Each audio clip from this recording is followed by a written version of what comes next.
लोग I hope कि बिल्कुल घर जैसे हैं, नहीं है तो ऑर्डर डाल लीजिए। जीवन में छोटी बड़ी समस्याएं तो आती ही रहती है।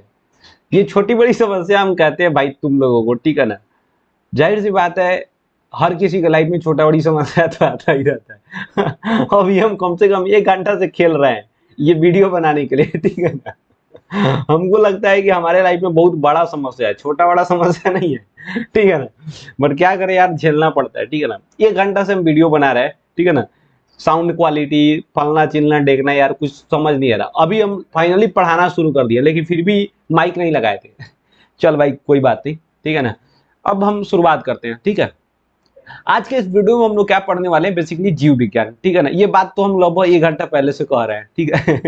लेकिन ये फाइनली अब तुमको सुनाई दे रहा होगा, ठीक है ना। क्योंकि 1 घंटा से बस समझ रहे थे, खुद पढ़ रहे थे, खुद समझ रहे थे, ठीक है ना। क्योंकि आवाज ना जा रहा था ना आ रहा था, कुछ हो नहीं रहा था, ठीक है। तो अब देखो बेसिकली क्या है कि आई थिंक कि तुम्हें आवाज सुनाई दे रहा होगा प्रॉपर, क्योंकि 1 घंटा का मेहनत का फल है ये, ठीक है। तो जाहिर सी बात है मिठाई होगा। तो बात ऐसा है मेरे भाई कि आज के इस वीडियो में हम क्या पढ़ने वाले हैं, जैव प्रक्रम। देख भाई तू प्यार से समझेगा सारा बात समझ आएगा।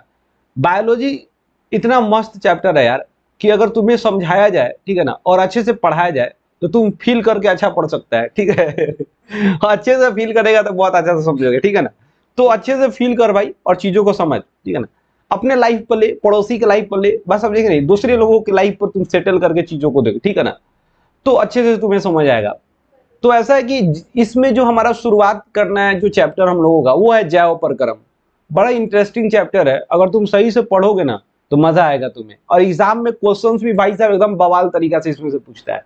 मैक्सिमम क्वेश्चन इस चैप्टर से रहता है। अब तू बता भाई, देख ये चैप्टर बहुत बड़ा है। ये चैप्टर तुम देखोगे तो बीटीबीसी में क्या किया हुआ है, एक चैप्टर बनाया है और ओकरा क्या किया अलग अलग पार्ट में, पार्ट 1 जैसे एक चैप्टर हो गया ना, एक चैप्टर का फर्स्ट सेकंड थर्ड फोर्थ। जैसे तू मैथ पढ़ता है ना भाई, 4 चैप्टर हो गया तो प्रश्नावली 4.1 4.2 4.3, उसी तरह इसको बना दिया है। मतलब एगो जैव प्रक्रम दिया, ओकरा अंदर 5 गो चैप्टर दे दिया, ठीक है ना। तो ये चैप्टर बहुत बड़ा है। तो सो हम लोग इसको बांट के पढ़ेंगे, एक एक करके पढ़ेंगे, मजा आने वाला है। वीडियो में एकदम बने रहना लास्ट तक, देखना किस तरह तुम्हारा इंटरेस्ट जगा देते हैं हम तुमको बायोलॉजी में, ठीक है ना। देख भाई सबसे पहला बात क्या है कि जैव प्रक्रम। जैव प्रक्रम तुम नाम से सोच यार, ये क्या बोल रहे हैं, जैव प्रक्रम। तो जैव का मतलब क्या होता है, जीवन। जैव का मतलब जीवन।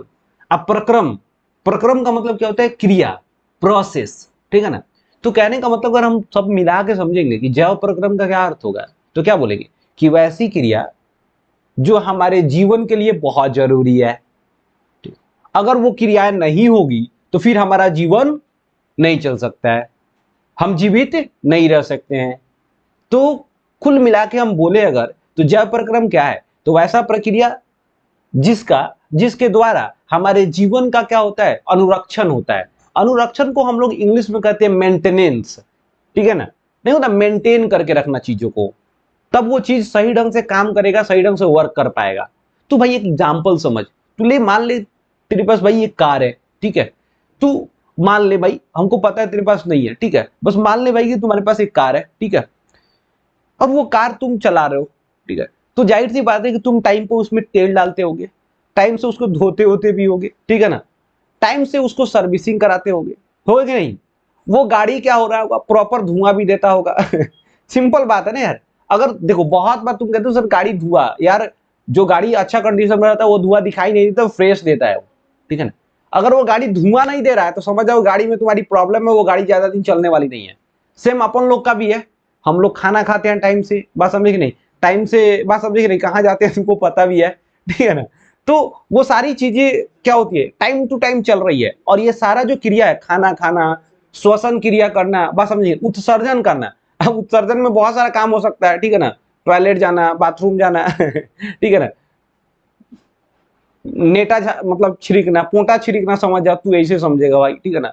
तुम्हारा पसीना निकलना, ये सारा चीज जो है ना हमारे शरीर के मेंटेनेंस के लिए बहुत जरूरी है। अगर मान लो तुम्हारा जो है, सपोज कहते हैं, मान लो तुम्हारा लैट्रिन नहीं लग रहा है टाइम से, तो तू समझ भाई बड़ी खतरनाक प्रॉब्लम है, तेरे को जरूरत है डॉक्टर से दिखाने का। क्या कितना एक एक बोल रहा था, एक लड़का बोल रहा था, तो अच्छा ही बात है, कम से कम एक टेंशन से तो फ्री मिल रहा है। देख भाई, ऐसा कुछ नहीं है वो टेंशन से फ्री मिल रहा है, एक बड़ा टेंशन है, ठीक है ना। मान लो तू एक तरह से खा रहा है, तो उसमें जो पौष्टिक चीज है वो हमारा शरीर तो ग्रहण कर लिया, लेकिन जो उसमें से अवांछनीय पदार्थ है, जो बेकार का चीज है, वो शरीर बाहर निकालेगा ना यार, शरीर बाहर निकालेगा किसी न किसी रास्ते से, ठीक है ना। तो बात वही है, ठीक है ना, कि हमारा शरीर जो है ना, इसको चलाने के लिए, इस बॉडी को सही ढंग से चलाने के लिए, मेंटेनेंस करने के लिए बहुत सारी क्रियाओं को करता है, उसे ही हम जैव प्रक्रम कहते हैं। आई थिंक तुम्हें ये चीज बहुत अच्छे से समझ आया होगा, ठीक है ना। अब हम क्या कहते हैं कि अब चीजों को एक एक करके पढ़ते हैं। तो सबसे पहले देखो यहाँ पर क्या करें कि जैव प्रक्रम यानी कि जैव प्रक्रम की क्रिया हमेशा वैसे पदार्थ में होती है जिसमें जीवन हो। सिंपल बात है कि जो पदार्थ पदार्थ की दुनिया में जितना भी चीज है वो सब पदार्थ है, ठीक है ना। अब उसमें जीवित भी हो सकता है और उसमें से निर्जीव भी हो सकता है। तो ये लाइफ प्रोसेस जब हम कह रहे हैं जैव प्रक्रम जिसमें जीवन हो, जैव का मतलब जीवन, तो जाहिर सी बात है जो जो वस्तु जीवित होगा उसी के अंदर ये जैव प्रक्रम होगा। बहुत आसान बात है ना यार, चीजों को समझो अच्छे से, ठीक है ना। तो कहने का मतलब ये कि पूरी दुनिया में, ब्रह्मांड में जो वस्तु है वो दो तरह का है, एगो जीवित है और एगो निर्जीव है, ठीक है ना। तो एक सजीव जिसको हम लोग कहते हैं साइंस की भाषा में सजीव पदार्थ, लिविंग थिंग, और निर्जीव पदार्थ, ठीक है। तो दो तरह की ये वस्तु हो गई, ठीक है। अब तू देख भाई यहाँ पे कह रहे कि दो तरह की वस्तु हो गई, एक सजीव हो गया, एक निर्जीव हो गया। तो बेसिकली हम ये जैव प्रक्रम पढ़ रहे हैं, तो इसमें हम किसके बारे में पढ़ेंगे? सजीवों के बारे में पढ़ेंगे। आई थिंक समझ रहे हो तुम, ठीक है। तो अब देखो यहाँ पर क्या करे कि सजीव एवं निर्जीव पदार्थ में सबसे बड़ा अंतर यह होता है कि सजीव में गति विद्यमान होता है जबकि निर्जीव में गति विद्यमान नहीं होता है। अब तू देख भाई, गति का मतलब तू समझ रहा हो खाली दौड़ना, चलना फिरना, घूमना। देख भाई, गति का मतलब ये नहीं होता है। हालांकि गति में ये सब शामिल होता है, चलना दौड़ना फिरना घूमना हंसना, ये सब गति में शामिल होता है, लेकिन केवल यही मतलब नहीं होता है, ठीक है ना। देखो, गति का मतलब होता है कि आपके शरीर के आंतरिक और बाहरी रूप से जो परिवर्तन दिखाई पड़ता है वो सारा सारा गति, मतलब वो सारा का सारा क्या होगा, गति के अंदर आएगा। जैसे तू देख भाई, जैसे मान ले कि तुम्हारा हाथ कहीं पे कट जाता है, ठीक है ना। अब वहां पे क्या होता है, हाथ कट गया, मांस निकल गया।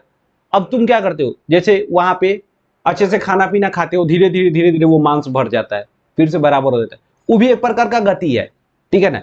तो एक तरह से गति का मतलब केवल आप ये मत समझो कि दौड़ना उड़ना होता है। जैसे मान लीजिए पेड़ पौधा तो दौड़ नहीं सकता है, चल नहीं सकता है, तो उसमें गति का मतलब क्या होगा, उसके साइज में वृद्धि हो रहा है, फल लग रहा है, फूल लग रहा है, बात समझे कि नहीं। तो ये सारा गति के अंदर आएगा, बात समझे कि नहीं। लेकिन कुछ गति ऐसा होता है जो हमें दिखाई नहीं देता है, और कुछ गति ऐसा होता है जो हमें दिखाई देता है। जैसे मान लो हम हंस रहे हैं तो तू देख रहा है भाई, ठीक है ना। मान लो हम दौड़ रहे हैं तो तू देख रहा है। बट क्या हो रहा है कि मान लो अभी जस्ट बताया तुम्हारा हाथ कट गया और वहां से तुम मांस फेंकता है, मांस बराबर हो जाता है, ठीक है ना।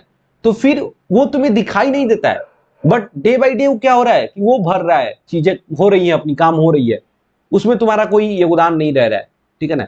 तुम्हारी इच्छा के विरुद्ध भी हो रहा है, वो काम हो रहा है, ठीक है ना। तो ये सारी जो गति है, बस समझे कि ये सारी जो क्रियाएं हैं वो गति के अंदर आता है। जैसे मान ले कि तू कहीं पे जा रहा भाई, ठीक है ना, और किसी किसी मान लो तू एक लड़की को देखा और वहां पे तू इधर उधर कर दिया, ठीक है ना, और वो लड़की निकाली, बस समझे कि नहीं, और दे धड़ाम धड़ाम तुमको मार दी, ठीक है ना। अब तुम्हारा गाल लाल हो गया, ठीक है ना, लाल क्या होगा, करिया हो गया, समझ जा। अब धीरे धीरे तू ऊपर क्रीम लगा रहे, कैसे ये दाग जाएगा। अब डे बाई डे धीरे धीरे क्या हो रहा है, वो चीजें फिर से वो पुराने रूप में आ गया, जो तुम जिस कलर का है उस कलर में आ गया। मतलब क्या हो रहा है कि जो वहां पर कोशिका मरा था, अब वो कोशिका धीरे धीरे धीरे धीरे खत्म होकर उसके जगह पर नया कोशिका आ गया। तो ये सारा का सारा वृद्धि है भाई, ठीक है ना। तो तू ये बात समझ, ठीक है ना। अब चल मान ले तू यहाँ पर जैसे देख, तुम्हारा एक पिक्चर बना दिया, मान लो ये तू है, ठीक है ना, तू है, जाहिर सी बात है तुम जीवित हो गए। तो जीवित में यानी जो जीवित पदार्थ होगा उसमें गति कितने तरह का होगा, प्रत्यक्ष गति। अभी जस्ट बताए कि प्रत्यक्ष गति का मतलब तुम देख रहे हो, ठीक है ना, वो गति देख रहे हो। जैसे मान लो तुम किसी का धापड़ मतलब झापड़ मार दिया, ठीक है ना, तो वो तुम दिखाई दे दिया, बात समझे कि नहीं। बट कुछ ऐसी गति होगी जो तुम्हें दिखाई नहीं देगा, बात समझे कि नहीं।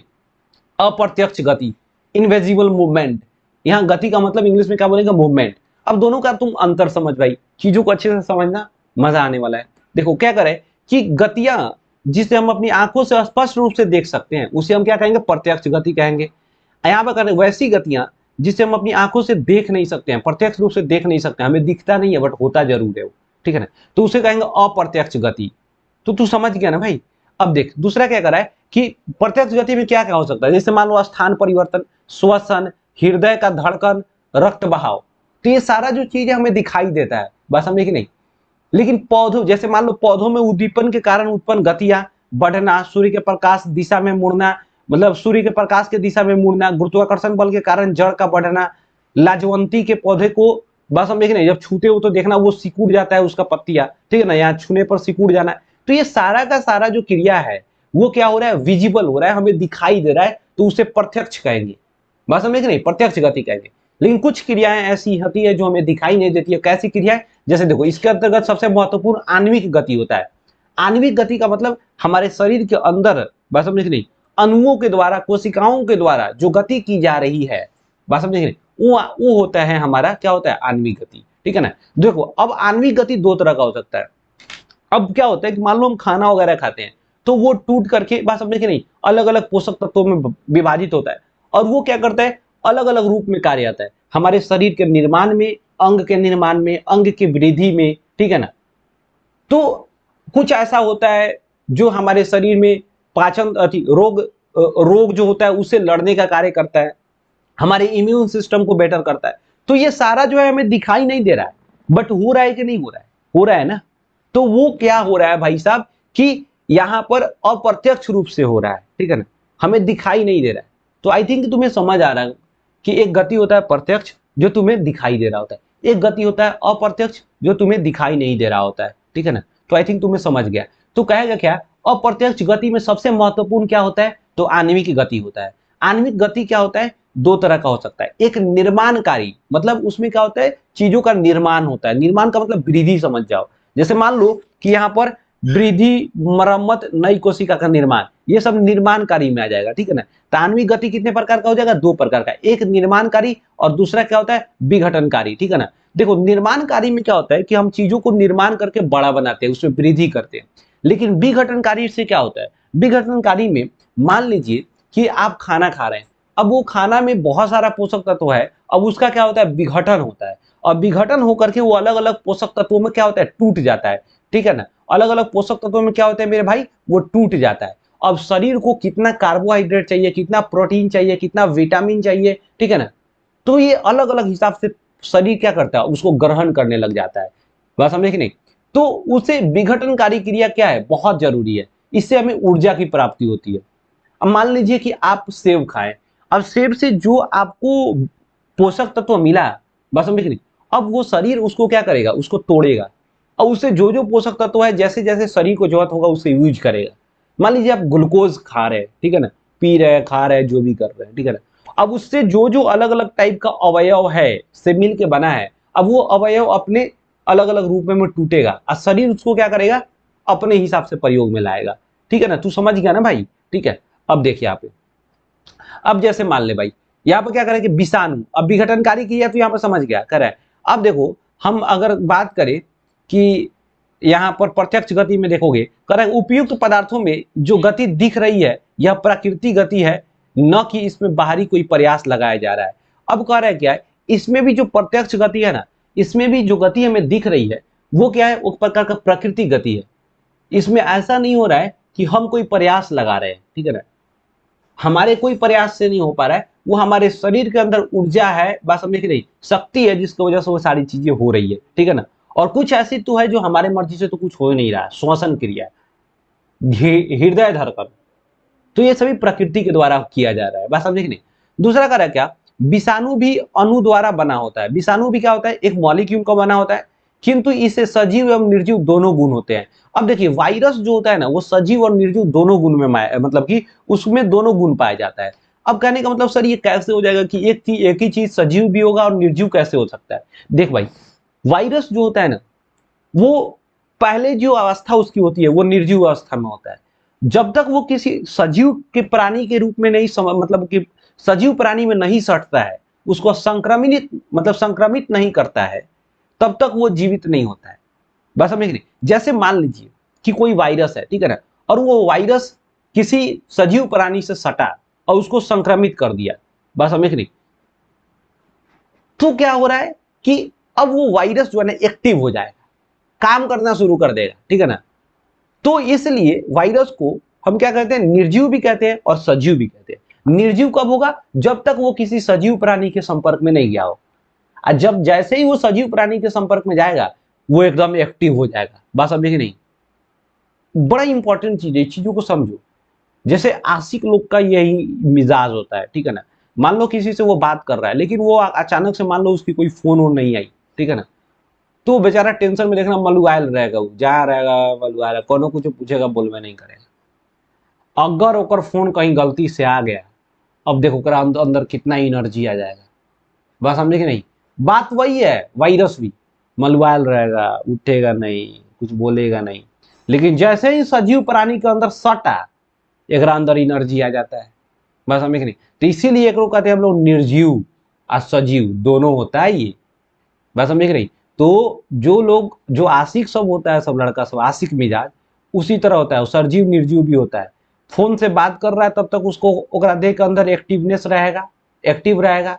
अगर ओकर फोन नहीं आए, झगड़ा हो जाए, कुछ हो जाए, निर्जीव की बात ही जहाँ रहेगा, मलुआयल रहेगा। समझे कि नहीं? अब देखो, अब क्या करें कि ये तो तुम्हें चीज समझ आया कि जो गति होता है जीवित पदार्थों में वो दो तरह का होता है। एक जो गति होता है वो हमें दिखता है, जिसको प्रत्यक्ष गति कहते हैं। एक जो गति होता है वो हमें नहीं दिखता है, जिसे हम अप्रत्यक्ष गति कहते हैं।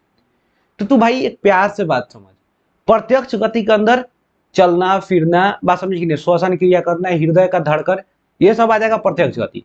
अप्रत्यक्ष गति में सबसे महत्वपूर्ण गति जो होता है आणविक गति होता है। आणविक गति दो तरह का होता है।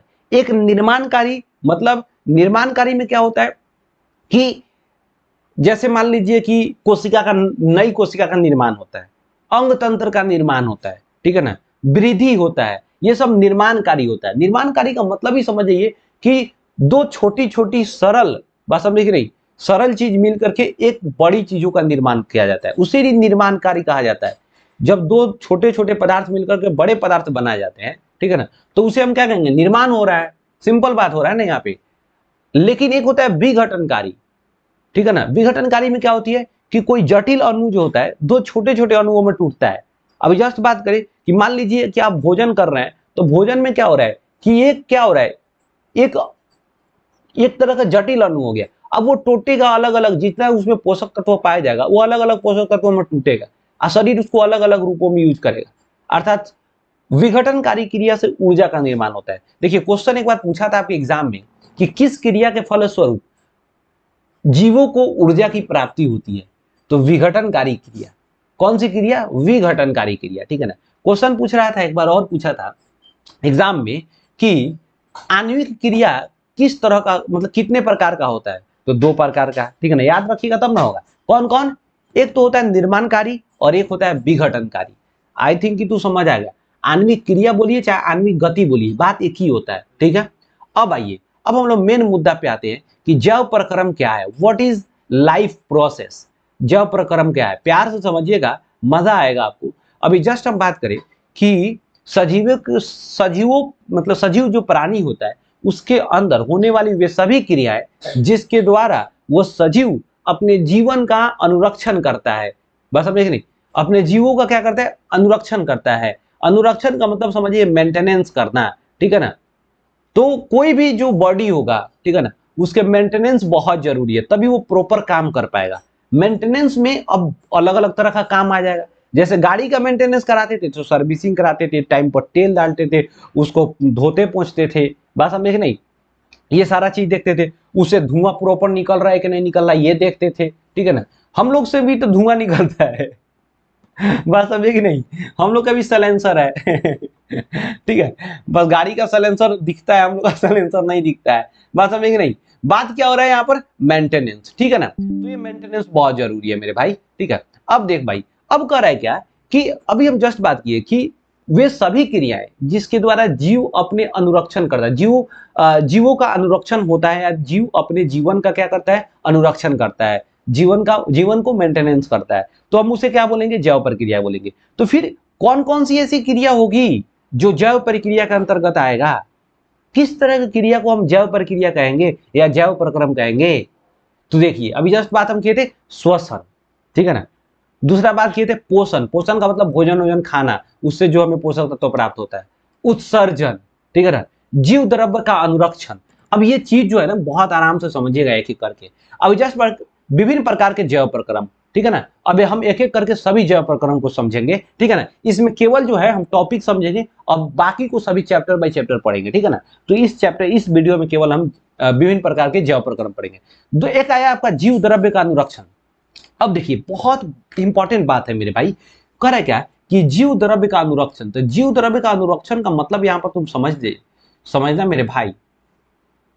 देखियो, जीव द्रव्य का अनुरक्षण का मतलब होता है कि हमारा शरीर क्या है, कोशिकाओं का बना हुआ है। बात समझ रही, जो कोई भी जीवित प्राणी है, सजीव प्राणी है, तो उसका सबसे, बात समझे कि नहीं, जो संरचनात्मक इकाई की बात किया जाए तो वो क्या है, वो कोशिका है।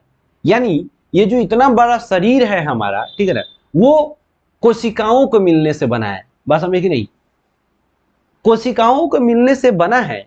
तो सिंपल बात है, हम पहले कोशिका के बारे में समझेंगे। सर कोशिका में यहां बात कर रहा है जीव द्रव्य का अनुरक्षण। तो देखो कोशिका जो होता है ना, कोशिका के अंदर कुछ लिक्विड पाया जाता है, द्रव पाया जाता है। बात समझे कि नहीं, पानी की तरह पदार्थ पाया जाता है। तो जब कोशिका के अंदर पाया जाएगा द्रव्य, जैसे मान लीजिए ये कोशिका है, कोशिका के अंदर क्या हो रहा है, ये द्रव्य पाया गया, कोशिका के अंदर द्रव पाया गया, तो इसको बोलेंगे कोशिका द्रव्य। कोशिका के अंदर पाया जाएगा, क्या बोलेंगे, कोशिका द्रव्य। अच्छा, एक जो होता है कोशिका के अंदर क्या होता है मेरे भाई, केंद्रक होता है, ठीक है ना। कोशिका के अंदर क्या होता है, केंद्रक होता है। तो कोशिका के अंदर ये केंद्रक हो गया, ठीक है ना।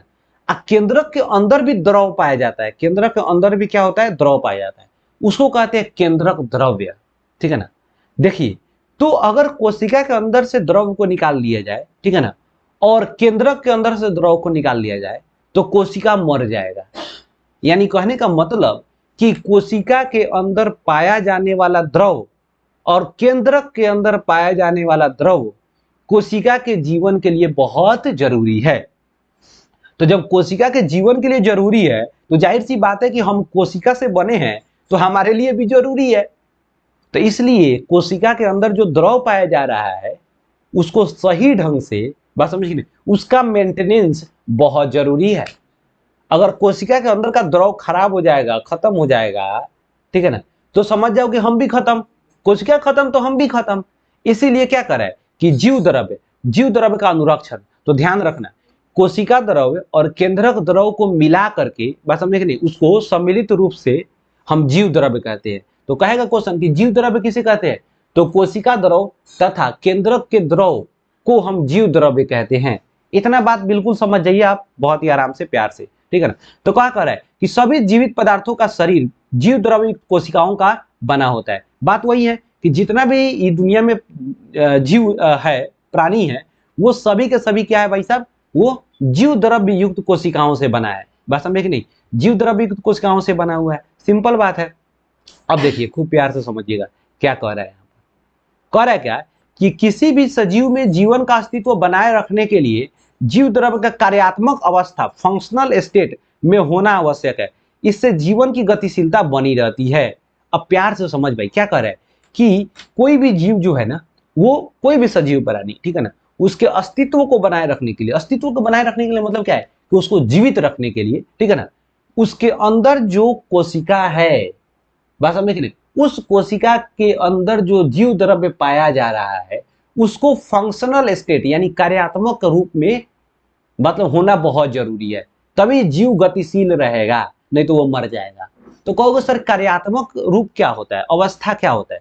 कार्यात्मक अवस्था का मतलब क्या होता है कि कोई भी व्यक्ति, बात समझे कि नहीं, वो अपने कार्यों को प्रॉपर ढंग से, जो उसका कार्य है, जो उसका लक्षण है, वो प्रॉपर ढंग से कर रहा हो, तो उसके कार्यात्मक अवस्था बोलेंगे। जैसे मान लीजिए हम मनुष्य हैं, ठीक है ना, तो हमारा काम है घूमना, बोलना, फिरना, हंसना, लोगों को गाली देना, बस है कि नहीं। अगर हम इतना काम नहीं कर रहे हैं, ना घूम रहे, ना फिर रहे, ना हंस रहे, ना ताक रहे, ना श्वसन कर रहे हैं, तो इसका मतलब हम कार्यात्मक अवस्था में अपने नहीं है, हम मर गए, निष्क्रिय हो गए, ठीक है ना। तो उसी तरह क्या है कि जो कोशिका द्रव्य है, जीव द्रव्य है, उसका जो जो काम है, अगर वो पूरा काम सही ढंग से कर रहा है तो समझिए ये कार्यात्मक अवस्था में है। अगर सही ढंग से नहीं कर रहा है तो समझिए बाप रे निष्क्रिय हो गया, मर गए। अगर वो भाई साहब मर लो तो समझ जाओ कि वो जीवित प्राणी भी मर जाएगा। बस समझ गए नहीं, तो समझ गए आप कि कोशिका द्रव का कार्यात्मक अवस्था में होना बड़ी जरूरी है, ठीक है। हम समझ, ये भी बात समझ गए कोशिका द्रव्य होता क्या है, ठीक है। अब देखिए करे क्या, उपापचय, उपापचय मेटाबॉलिज्म हम लोग इसको इंग्लिश में कहते हैं। तो उपापचय का मतलब क्या होता है, देखिए करे क्या है, सजीव प्राणी जो होता है ना उसके अंदर विभिन्न तरह की रासायनिक क्रियाएं होती है। अच्छा कहोगे सर रासायनिक क्रिया का मतलब क्या होता है, देखो क्रिया दो तरह का होता है। एक क्रिया ऐसा होता है, मतलब कि एक ऐसा क्रिया जब उसमें परिवर्तन होता है, बात समझ रही, तो पुनः उसको अपने पुराने रूप में लाया जा सकता है, तो उसे हम लोग भौतिक क्रिया कह देंगे, भौतिक परिवर्तन कह देंगे, ठीक है ना। लेकिन अगर रासायनिक क्रिया होगा तो उसके फलस्वरूप जो रिजल्ट आएगा, जो नए पदार्थ बनेगा, फिर से उसको पुराने पदार्थ में नहीं बदल सकते हैं। जैसे मान ले तू भाई बात समझ, मान लो हम यहाँ पर कह रहे हैं क्या कि कागज बना देते हैं, ठीक है ना। जैसे मान लो हम कागज जला दिए, ठीक है ना, कागज जला दिए, फिर से दोबारा हम जले हुए राख को कागज नहीं बना सकते। लेकिन अगर बात करें कि एक बर्फ है, बर्फ को पिघला के पानी बना दिए, फिर पानी को तो बर्फ बनाया जा सकता है, बर्फ को पानी, पानी को बर्फ, बर्फ को पानी, पानी को बर्फ, समझे कि नहीं। ऐसा हो सकता है कि नहीं हो सकता, बिल्कुल हो सकता है। अब मान लो हम तुमको चाय पत्ती दे दिए, दूध दे दिए, चीनी दे दिए, सब कुछ दे दिए, बोल भाई तू चाय बना दे। चाय बना दिया, हम बोलेंगे ना भाई गड़बड़ हो गया, मान लो थोड़ा सा झगड़ा हो गया हमको, कहेंगे ना ना ना हमारा दूध अलग दे, ठीक है ना। हम बोलेंगे ना हमारा चाय पत्ती दे। दूसर कौन रहेगा जो चीनी मिला रहेगा, वो कहेगा ना हमारा चीनी दे। कहाँ से होगा, संभव है, नहीं हो सकता है। तो उस तरह की क्रिया को हम बोलेंगे रासायनिक क्रिया, ठीक है ना, जिसको पुनः दोबारा उसके वास्तविक रूप में नहीं ला सकते।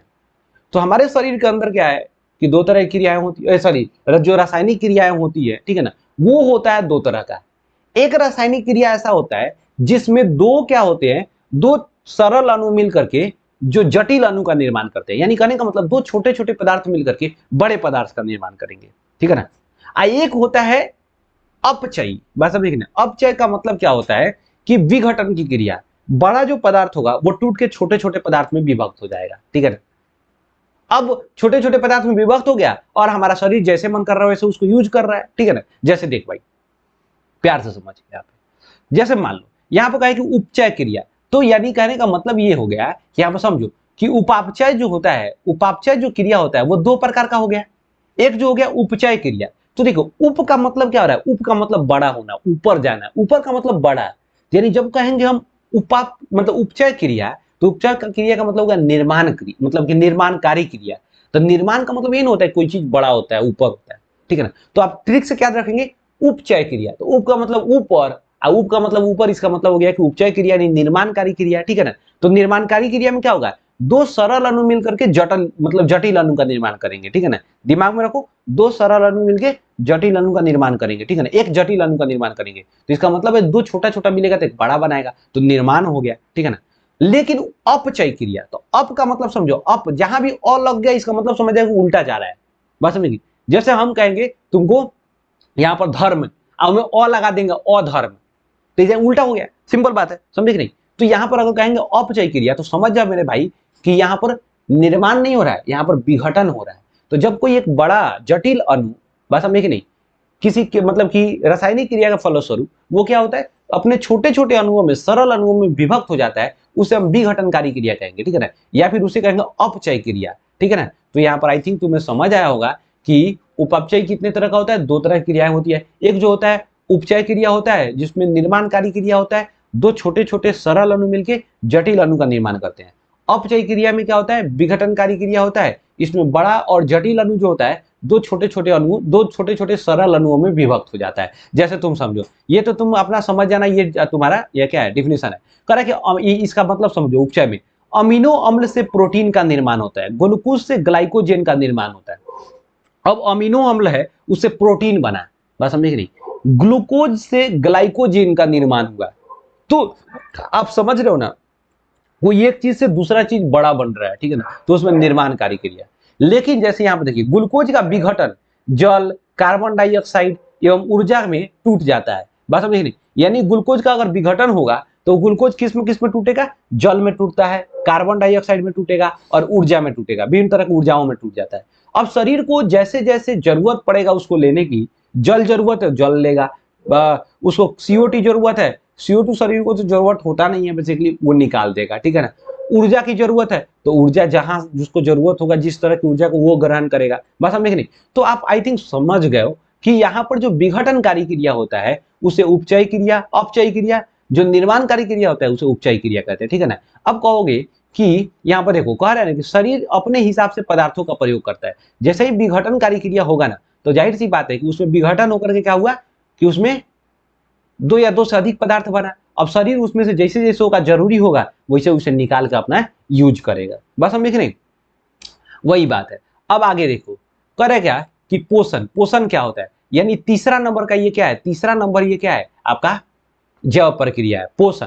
अब पोषण का मतलब सिंपल समझ जाओ कि पोषण का मतलब कि जब हम भोजन करते हैं और उसमें से जो पोषक तत्व मिलता है हमें, और उसका प्रयोग जब शरीर अपने वृद्धि के लिए, बात समझिए, अपने मेंटेनेंस के लिए करता है, तब उसे पोषण कहेंगे। आप खाना खाएं, खाना खाने से जो पोषक तत्व आपको मिला, शरीर उसको प्रयोग में लाया और अपना काम कर रहा है, ठीक है ना, तो पोषण कहेंगे, ठीक है ना। तो क्या करेंगे, वो ऐसा प्रक्रिया जिसके अंतर्गत जीव अपने अस्तित्व को बनाए रखने के लिए विभिन्न प्रकार के पोषक तत्व यानी न्यूट्रिएंट्स को ग्रहण कर उसका आवश्यकता अनुसार उपयोग करता है, पोषण कहलाता है। सिंपल बात है, ठीक है ना। देख तो कभी कभी कमजोरी होता है तो डॉक्टर साहब तुम्हें क्या करते हैं, टॉनिक लिख देते हैं, जो भाई जो कहीं जानते हैं कि एकरा बहुत जरूरी है, मतलब बहुत ज्यादा जरूरी है एनर्जी का, ठीक है ना, इसको बहुत ज्यादा जरूरी है विटामिन का, तो डायरेक्ट सोर्स मिल गया तुम्हें विटामिन का, तुम्हें वहां पर दवा दे दिया जाता है, ठीक है ना। Vitamin B, vitamin D, vitamin C, जो भी तुम्हें जरूरत होगी, कमी होगी, ज्यादा सख्त जरूरत है, दे दिया जाएगा। अगर तुम्हारे अंदर कम जरूरत है, मान लो कि अभी थोड़ा बहुत कम है, तो वहां पर क्या कहा जाएगा कि उसका कोई सोर्स ले लो। जैसे मान लो विटामिन सी चाहिए तो नींबू ले लो, कच्चा आम खा लो, ठीक है ना, इमली वगैरह, ठीक है, सेब वगैरह, वहां से विटामिन सी मिल जाता है, तो विटामिन सी वहां से मिल जाएगा, ठीक है ना। तो कहने का मतलब क्या हो रहा है कि हम अपने शरीर को, बात समझ रही, अस्तित्व में बना, अपने जीवन को अस्तित्व में बनाए रखने के लिए, अपने शरीर के वृद्धि के लिए, बात समझे कि नहीं, अपने शरीर को ऊर्जावान बनाए रखने के लिए हम विभिन्न तरह के पोषक तत्वों का उपयोग करते हैं। पोषक तत्वों का मतलब विटामिन, प्रोटीन, कार्बोहाइड्रेट्स, ठीक है ना, ये सारा चीज, ठीक है। आई थिंक तुम्हें समझ आ गया होगा। तो ये बहुत ज्यादा जरूरी होता है हमारे शरीर के लिए, ठीक है। अब दूसरा आ गया श्वसन। तो श्वसन का मतलब क्या होता है, एक वैसा प्रक्रिया जिसके अंदर मनुष्य क्या करता है, बाहरी वातावरण से, या कोई भी जीव बाहरी वातावरण से ऑक्सीजन लेता है तथा कार्बन डाइऑक्साइड छोड़ता है, इसी को हम लोग श्वसन कहते हैं। तो बेसिकली क्या है, श्वसन बहुत जरूरी है हमारे हमारे जीवन को चलाए रखने के लिए, बस हमारे जीवन को चलाने के लिए। तो क्या रहा श्वसन, रेस्पिरेशन, क्या रहा, सजीव प्राणी को विभिन्न प्रकार के जैविक कार्यों के लिए ऊर्जा की आवश्यकता होती है, और यह ऊर्जा विभिन्न पोषक तत्वों को विघटन विघटन से प्राप्त होता है। इसके लिए ऑक्सीजन की आवश्यकता होती है, जो श्वसन के द्वारा, क्रिया द्वारा प्राप्त होता है। अब देख कितना प्यारा बात है, क्या करे कि श्वसन हम तो लेते हैं भाई, लेकिन श्वसन का उपयोग क्या है, क्या होता है श्वसन, श्वसन क्या करता है। तो देखो, हम जो भोजन करते हैं या फिर जो भी बाहर से जो चीज खाते हैं, बात समझ गए, उसमें प्रोटीन मिला होता है, ठीक है ना। तो फिर प्रोटीन जो मिला होता है, तो हमारे शरीर को तो उसमें प्रोटीन से मतलब है। जैसे हम तुम चावल खाया, तो चावल से उसको मतलब नहीं है भाई, चावल में जो पाए जाने वाला कार्बोहाइड्रेट है उससे मतलब है उसको, हमारे शरीर को, ठीक है ना। तो फिर वो उससे कार्बोहाइड्रेट को निकालेगा कौन, तो उसमें विघटन का क्रिया होगा, ठीक है ना। तो फिर विघटन कराएगा कौन, तो ऑक्सीजन चाहिए ओकरा ला। तो फिर ऑक्सीजन आएगा कहां से, तो हमारे वायुमंडल में है, तो वायुमंडल में से कैसे आएगा हमारा अंदर, तो श्वसन क्रिया के द्वारा। तो तू समझ रहा है ना भाई कि हर जो क्रिया हो रहा है हमारे जीवन के लिए बहुत जरूरी है, इसीलिए तो इसको जैव प्रक्रम कहा जा रहा है। तो समझ गया कि हमारे शरीर को क्या करने के लिए, किसी भी सजीव प्राणी को ऊर्जा की आवश्यकता होती है, और ये जो ऊर्जा होता है वो पोषक तत्वों को विघटन से प्राप्त होता है। कोई भी पोषक तत्व है उसका विघटन से प्राप्त होगा, ठीक है ना। तब हमारा शरीर में ऊर्जा आएगा, हम ऊर्जावान बनेंगे, काम करेंगे, दौड़ेंगे, हंसेंगे, खेलेंगे, कूदेंगे, बात समझे कि नहीं, ये सब सारी चीजें। लेकिन तो उसको विघटन कराने के लिए हमें ऑक्सीजन की जरूरत पड़ती है, और ऑक्सीजन हमें श्वसन से मिलेगा, ठीक है। आगे बढ़ो, वृद्धि, वृद्धि का मतलब बढ़ता, ग्रोथ करता, ठीक है ना। अब कह रहा है सजीवों में उनके आकार में होने वाले विकास की क्रिया को हम वृद्धि कहते हैं। बहुत मतलब सिंपल बात है ना, हमारे आकार में जो वृद्धि होगा, हमारे आकार में जो परिवर्तन आएगा, बढ़ेगा, उसे हम लोग क्या कहेंगे, वृद्धि कहेंगे। जंतुओं में वृद्धि एक निश्चित समय सीमा तक होती है, जबकि पौधों में जीवन भर होती रहती है। ये बड़ी सिंपल बात है। देखो जीव जंतु जो होते हैं ना, उसमें वृद्धि एक निश्चित समय तक लिमिटेड होता है, लेकिन पेड़ पौधे में वृद्धि जो है अनलिमिटेड होता है, जब तक वो जीवित रहेगा तब तक बढ़ते ही रहता है। बस समझ गए। देखो भगवान कितना मतलब यार फ्यूचरिस्टिक, इसीलिए तो भगवान है वो, ठीक है ना। भगवान सोचा कि देख भाई ये आदमी है, घर में रहने वाला इंसान है, तो एक के लिमिट कर दे, एक लंबाई को लिमिट कर दे भाई। पेड़ पौधा है, जंगल में रहने वाला है, खुले में रहने वाले, आसमान के अंदर रहने वाला है, ठीक है ना। तो एक क्या कर, अनलिमिटेड एक ऊंचाई कर, समझे कि नहीं।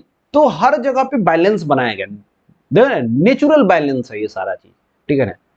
तो ये हम कितना भी आगे बढ़ जाए, मनुष्य मानव जात कितना भी आगे बढ़ जाए, बट कभी भी वो परफेक्ट नहीं हो सकता है, बस समझिए, जितना नेचर है, जो इस नेचर को बैलेंस करके रखा हुआ है। तो आई थिंक तुम्हें चीजें समझ आ रही होगी। दूसरा बात क्या करें, पदार्थों का परिवहन। देख भाई, पदार्थ का परिवहन का मतलब क्या होता है? परिवहन का मतलब क्या होता है? एक सामान को एक जगह से दूसरी जगह ले जाना, यही तो है परिवहन, ठीक है। तो पदार्थों का परिवहन यानी पदार्थों को एक जगह से दूसरी जगह, तो फिर ये कहां पे कहां है? हमारे शरीर के अंदर पदार्थों का परिवहन। हम शरीर के बारे में पढ़ रहे हैं, जीवित प्राणी के बारे में पढ़ रहे हैं, तो हम बाहर की बात थोड़ी करेंगे ट्रांसपोर्टेशन के बारे में, ठीक है ना। दो बोरा ले आकर एजम से पहुंचा दो, नहीं भाई, वो भी ट्रांसपोर्टेशन है। बट हम पदार्थों का परिवहन हमारे शरीर के अंदर की बात किया जा रहा है। जैसे मान लीजिए ऑक्सीजन, तो ऑक्सीजन तो लिए, फिर वो ऑक्सीजन अंदर जाएगा कैसे? बस समझ गए, ऑक्सीजन हमारे शरीर के विभिन्न भागों तक पहुंचेगा कैसे? वो है ब्लड के द्वारा। बस समझ गई, तो ये सब ट्रांसपोर्टेशन है।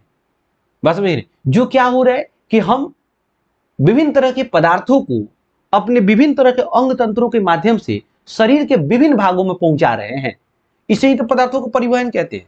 बस अब देखने, तो बस चीजों को समझिए। क्या करें, सजीव द्वारा विभिन्न प्रकार के जैविक पदार्थों को विभिन्न अंग तंत्रों द्वारा एक जगह से दूसरे जगह तक ले जाने की क्रिया को पदार्थों का परिवहन कहते हैं। बट ये सिंपल है भाई, ठीक है ना, चीजों को समझो। अब क्या करें, उत्सर्जन।